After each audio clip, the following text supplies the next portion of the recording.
Right, we have Creative Hawke's Bay, Mr. King.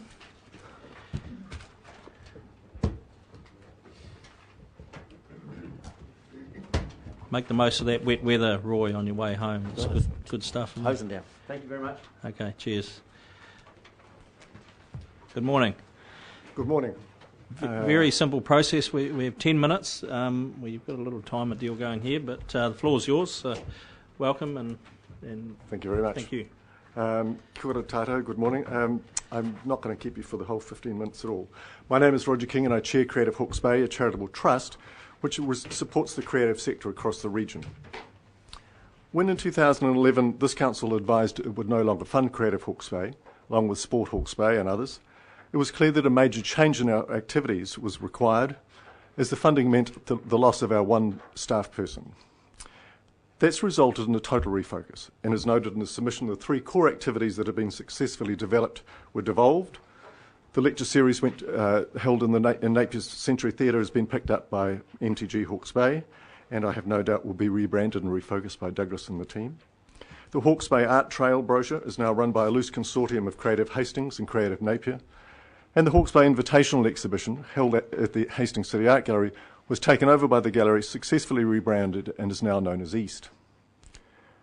While it was clear that Creative Hawke's Bay would still play a role in developing specific activities, such as Pecha Kucha, as noted in the submission, at a strategic level, the trustees have been able to focus on a wider picture, a much more regional picture, and this will become the major focus of our activity in the future. What we became aware of, and it was the lack of available knowledge or information about the scale and import of the creative sector in Hawke's Bay. What kind of role does it play in the day-to-day lives of our people? How much does it contribute to the economic activity of the region? How much of the income from the creative sector is actually derived outside Hawke's Bay? I'm sure, or I suspect, we all think of an organisation like Creative Hawke's Bay, if we think of it at all, as representing the odd painter or sculptor or perhaps a musician or a dancer. The creative sector is much wider than that, and if we use the government's framework, the 13 categories encompass advertising, architecture, arts and antiques, crafts, design of fashion, film, software design, music, performing arts, publishing, television, and radio. I was once asked what impact I thought the creative sector had on a community, any community, and it took me a while to figure out how to respond, but I thought the most practical way to show its scope was perhaps this. If we were able, with the swipe of a pen, to wipe out the creative sector, what might our community look like? There wouldn't be any art gallery or museum, no library because there'd be no publishers to create the material for one. Aside from the occasional conference, theatres would be redundant. No signage, designers do all that stuff. In fact, no branding on anything. No TV, no radio, no books, magazines or movies. Computer software wouldn't exist because the entire computing world would never have got off the ground. I won't go on, but as I later thought about this, I kept coming back to the impact of the sector on our daily lives. For communities which embrace and celebrate creativity in all its forms, have a vibrancy and liveliness often lacking in those that don't.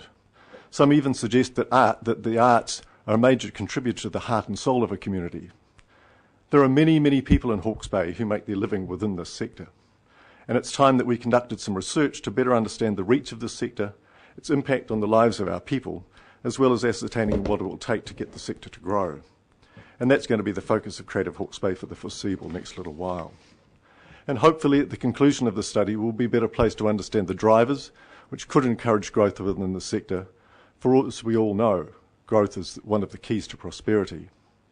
The trust that I lead is not seeking anything specific from Council at this time, but we do look forward to liaising with your economic development team, who we hope will be able to guide and support us in undertaking this research project, so we can all better understand the reach, relevance and impact of our creative sector. Thanks. Thank you. Any questions? Councillor Douglas. Mr. Chairman, in terms of the research you're doing, have you got any sense of the scale of that in Hawke's Bay already? I suspect it's very underground. We probably all know around this table senior marketing/advertising people who derive significant income from outside this area, who've led major projects here. They are the people that we all know about. I know anecdotally, because I'm relatively new here, I'm really an Auckland/Taranaki boy, but in the last 2 years I've become aware that there's a whole underground, let's call it an underground series of activities. Artists are commissioned by people in New York and London and Hong Kong, and quite large paintings are sold out of the region. That income clearly comes back into the region. And we're not talking, $200 or $300, we're talking $15,000-$20,000 paintings. And we're not counting Dick Frizzell anymore. But the ad agency business is quite significant. There are some very active agencies here who do work not just for Hawke's Bay clients, but for people all around the country. And there are what we forget about are the sole operators. I just happened to be working with a young designer in Havelock North the other day who does work for the Ballet Company and the New Zealand Opera and all sorts of other stuff. So I think that we have really very little understanding of the scope of it. That would be my take on it. Yeah. Councillor Scott. Mr. King, I think that I heard you correctly that you're not asking for any money, which is quite amazing.